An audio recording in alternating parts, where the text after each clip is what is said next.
मेरे तरफ से चलिए, गुड मॉर्निंग। आज हम लोग त्रिभुज के प्रकार के बारे में पढ़ेंगे। तो त्रिभुज का प्रकार जब भी आपसे पूछा जाएगा तो दो तरह से इसको विभाजित किया गया है। पहला है कोणों के आधार पर, दूसरा है भुजाओं के आधार पर। तो हम देखते हैं कोणों के आधार पर त्रिभुज तीन प्रकार के होते हैं। समझ गए? तो पहला देखिए यहाँ लिखा हुआ है, ये समकोण त्रिभुज है कोणों के आधार पर। तो केवल कोण का यहाँ वर्णन होगा। ये समकोण त्रिभुज है। ये जो है सो इसमें आपको एक कोण 90 डिग्री का होता है। केवल एक कोण 90 डिग्री होता है। कोण बी यहाँ 90 है, बाकी कोण ये दोनों मिला करके फिर 90 होगा, क्योंकि त्रिभुज के तीनों कोणों का योग कितना होता है? 180। अब ये कुछ भी हो सकता है, मान लीजिए 50 हुआ तो ये जाकर के 40 होगा, ऐसे करके ये 60 हुआ तो ये 30 होगा, लेकिन 90 से ये एनी टाइम नीचा होगा। केवल एक कोण 90 होगा। तो जिसका एक कोण 90 हो उसको क्या बोलते हैं हम? समकोण त्रिभुज। फिर आते हैं दूसरा में, देखिए यहाँ, तो ये न्यूनकोण त्रिभुज है। इसमें सभी कोण 90 से छोटा है। तो सभी कोण, ये भी कोण, ये भी कोण, ये भी कोण, देख रहे हैं? यदि ये 60 है तो ये भी 60 है, ये भी 60 है, और तीनों मिला करके 180 हो गया। ये हो गया यहाँ से, देखिए।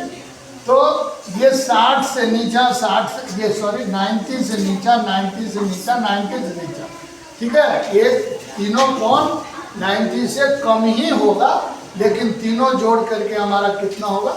180 होगा। यहाँ लिख दिया न्यूनकोण त्रिभुज इसको कहते हैं। सभी कोण 90 से छोटा है। अभी तीसरा तरह का देखते हैं। इसमें देखिए एबीसी त्रिभुज है। इसमें एक कोण आपको, कोण बी जो है वो 90 से बड़ा है, तो 120 यही हो गया।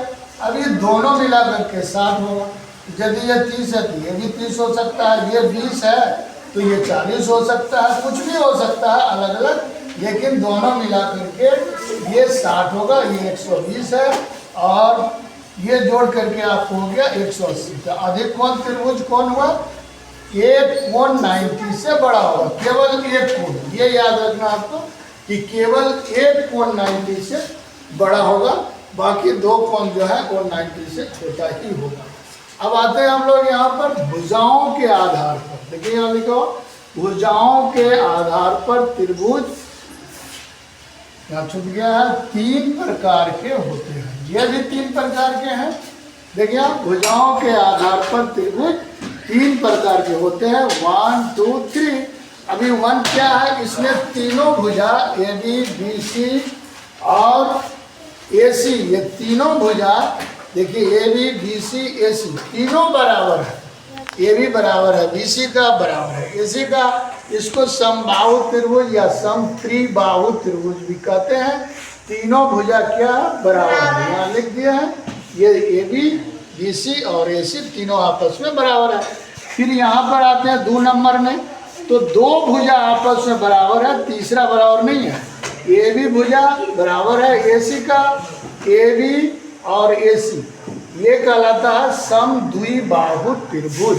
क्या कहलाता है? समद्विबाहु। सम मतलब बराबर, द्वि मतलब दो, तो दो बाहों वाला, दो भुजा वाला ये त्रिभुज है। दो भुजा किसका बराबर है और तीसरा भुजा बराबर नहीं है, तो केवल दो भुजा बराबर है। लिख दिया। यहाँ पर क्या था? तीनों भुजा बराबर। अब तीसरा में हम लोग आते हैं।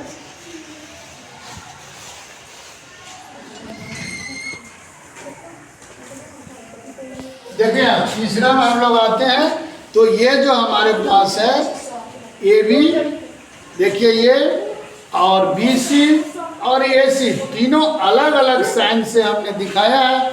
इसका मतलब है कि ये इसमें से कोई भी भुजा आपस में बराबर नहीं है।